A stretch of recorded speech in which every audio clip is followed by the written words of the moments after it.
Welcome to the Connor's Corner segment of Ask the Lawyer. With me right now is Gerry Cooney, famous boxer. He's got a book out, Gentleman Gerry, a contender in the ring, a champion in recovery. Welcome to Connor's Corner. Hey, thanks for having me on today, guys. It's great show, and I'm excited about the book and about life in general. So. Okay, now, just before we got on, I mentioned the fact my father was a big fan of yours because he knew that your grandparents were from Newfoundland and his parents were from Newfoundland. So that was something.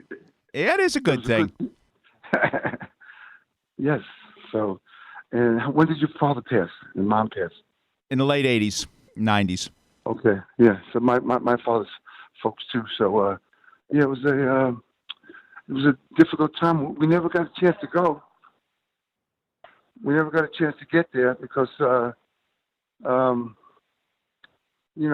family couldn't get together. So we planned a trip a couple of years to go back to Newfoundland, St. John's, and we wound up having to cancel. And so we're going to plan to go next year. I heard you're going to make a plan of going too. Yeah, I'm planning to go to Newfoundland July 2020. So see what happens. All right. Well, maybe we'll. What's your book? Maybe we'll run into each other. Maybe. What's your book about? Obviously about your boxing career, but I know it's a lot more than that. Yeah. My book is about the long road.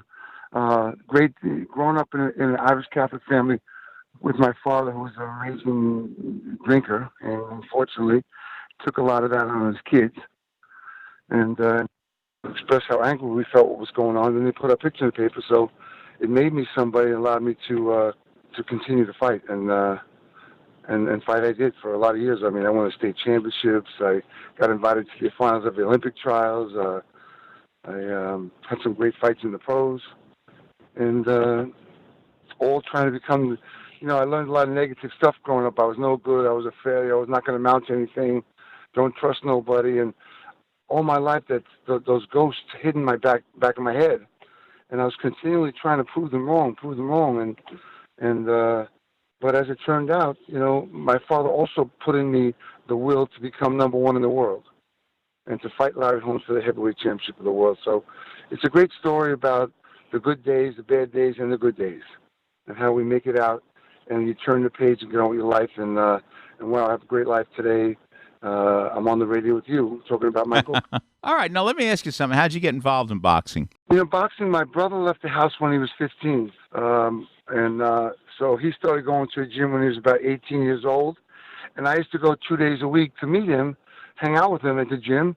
And I started hitting the heavy bag. I liked it. And then I put the gloves on. And I remember the first day I boxed with some guy who had about 5 years experience. He kind of knocked me around the ring. And I went home, said, forget it. I threw the gloves off.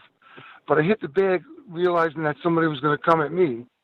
And then I went back to the gym 3 days later. I asked if I could box that kid again. And the kid could never do that to me again. So, 6 months later, I went in and won the state championships as a middleweight. And boxing was my ticket. Let me ask you something. When you were, fighting in the pros, what was your height and weight? Well, when I first turned pro, I was 6'6" or 6'7", 200 pounds, 197 pounds. I built up to 230 pounds over time. And, it was a great process for me because I signed a contract with two guys that were managing Howard Davis. So I got a lot of exposure being on his cards all the time as a stablemate. And that's how I got my start. And I traveled all around the country, a lot of different fighters, met a lot of people, enjoyed life, and I was working on my talent and getting better and better because I wanted to become heavyweight champion of the world. Now, just for the younger people in the audience and the people who don't follow boxing, how close did you become heavyweight champion of the world? I was ranked number one in the world in 1980, and I waited around to get a shot with Kenny Norton. I fought Kenny Norton in the Garden May 11th, 1981, and I knocked him out in 54 seconds of the first round. And then that gave me the opportunity to fight Larry Holmes for the heavyweight championship of the world. And so I went into training, and the long and short of it is that I trained hard, but I also partied hard. And I think it was a lot of fear-based, not believing in myself, don't think I should be able to be there. And I kind of sabotaged myself in my training camp. And 13 months later, I fought Larry Holmes, and though we had a great fight, we went 13 rounds. Back then, we used to fight 15 rounds, and I got stopped in the 13th round. And, the wheels started spinning, and, how to get back on track again. And what happened after the Holmes fight? I bounced around. I made a lot of money that night. We made $10 million that night in that fight. And, I couldn't my managers couldn't stand each other. I was in the middle all the time. Don King, brought the racism out, the white guy, the white hope and all that stuff. And there was a lot of prejudice going on. And I kind of walked away from the game. And I started drinking more heavily. And then when I would get scared a little bit, I'd take another fight. And then I'd fight and get in shape and go and win and knock the guy out and then come back again. And the same thing happened to me. So it wasn't until 1990 that I actually 1988, I put down the alcohol and got into straightening myself out, got my life back on track. And I fought George Foreman in 1990. And although I was in great shape, I got stopped in the second round, and it finally enabled me to turn the pages and get on with my life. And it's been a wonderful life from when I was a kid to now. How did you overcome your problems with alcohol? Well, I just realized that, it wasn't working for me anymore, like most alcoholics that never really find the help. And I just decided to put it down one day. And I put it down April 21st, 1988. As a matter of fact, I just celebrated 31 years without having to drink. Congratulations. Yeah, and it's been a great life. I have a great family, got 3 beautiful kids, and we're going to be coming back up to Newfie and hopefully in the next couple of years and check it out up there. Okay.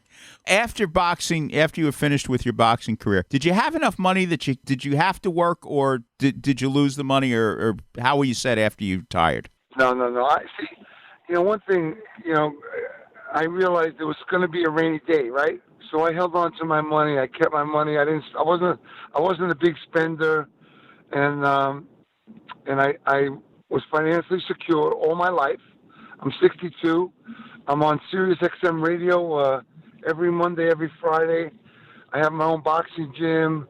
I just came out with a book. My book it came out last week. Great book, Gentleman Gerry. I got a movie in the works, a Rocky film about my life. And so I've been very fortunate. And I love people. I've been all around the world. I've met millions and millions of people, and I'm still meeting tons of people. And listen, we're very blessed I'm very blessed to be in the shape I'm in and doing the things that I'm doing. Right after you retired, what did you do for a living? How did you live? Well, I didn't have to work. I mean, yeah. Like as I told you, in 1982, I fought Larry Holmes for, it turned out to be an $8.5 million payday for me. And I saved my money. I lived on interest. And I kind of had a place out on the beach. I went out to the beach and had to kind of try and find myself, because I was very confused and angry and how my upbringing was and what went on in my house and my brothers and sisters, and had to kind of start to grow up a little bit. And that was right after the time I kind of put down the alcohol and got sober. And I started to grow up, and I got back into boxing a little bit. I used to go to the downtown athletic club a couple days a week and train a bunch of guys, and one thing led to another, and I found a love for boxing again. And so now I have my own gym, and I'm training, kids and adults, and what my real passion is to train some pros, because I have a great skill that my trainer passed on to me, and I want to give it to somebody and take them past the point where I got to. I kind of slipped up after I knocked out Kenny Norton and realized, looking back, that that's when the night my career ended, because I started partying and I lost focus. So I would love to get the opportunity to train a kid to that place and then tell him, hey, stick with me, kid. Let's stay focused and let's get to the championship. Okay, now you have a boxing academy in New Jersey. Whereabouts? It's in Scotch Plains, New Jersey, on Route 22 West. It's a great place. It's got MMA, jiu-jitsu, wrestling, CrossFit, and boxing. And I'm also on Sirius XM, channel 156, every Monday, every Friday, 6 to 8 p.m. Eastern Time, So things are pretty good. I'm busy. I love life. I love boxing, and it's a gift that I get a chance to still work in boxing, and so I'm really blessed. What would you tell a young kid today who's interested in boxing to going professional? What advice would you give them? I would tell them to go to a gym, find a trainer that's teaching defense first, in balance. I would probably tell them to come and see me. But you got to get a good teacher that's going to teach you how to protect yourself, defend yourself, and to be most effective with your punches. And understand that you got to save. You got to save your money. Don't be throwing it away. Most fighters, 99% of fighters today end up broke because they think it's never going to end. But unfortunately, it does end. And then now they're in 30, 35 years old, and they got a lot of problems, and they don't have anything to fall back on. Were you just lucky, or you just had a good attitude on spending money? You know what? I just knew that, life was hard, and, I made my money. It was hard fighting 4 or 5 boxing guys every day, sparring partners, and getting in shape, and I knew that one day it was going to be over.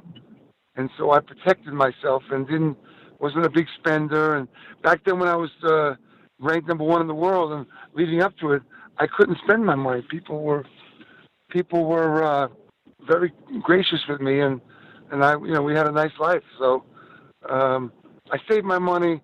I looked out for myself, took care of my family, my brothers and sisters, and my mother. And my father had passed in 1976, and so been one of the lucky ones. What if we buy your book, look at your book, what are we going to learn from it? Why should we buy your book? We're going to learn how great life is and how we're going to have a passion for life, and we're going to get help to become the best we can. And we're going to make mistakes, and we're going to fall down. And just because we fall down, that doesn't mean we have to stay down. The point is we have to get up, dust off our pants, and move on. And continue to grow and understand that life is here for a minute. I was 18 yesterday. I'm 62 years old now, and man, it went fast. And that's my message: that to love yourself, love your life, and work hard to become whatever it is you want to do. And find the information, go to school, ask for help, and to grow up. All right. Well, listen, good luck with your book. Now, if somebody wants to get to the Boxing Academy, where is that? It's in Scotch Plains, New Jersey. It's on Route 22 West. It's 2507. And you can make a phone call to Yeti or Gerry Cooney Boxing and get me on the phone. Okay, the name of the book, Gentleman Gerry, A Contender in the Ring, A Champion in Recovery. Gerry, thank you for joining us on Connor's Corner. Oh, my God. Thank you so much for having me. Hope to speak to you soon. Thank you, guys. Okay, very good. See you in Newfoundland in 2020. I'm with you, baby. All right. See ya.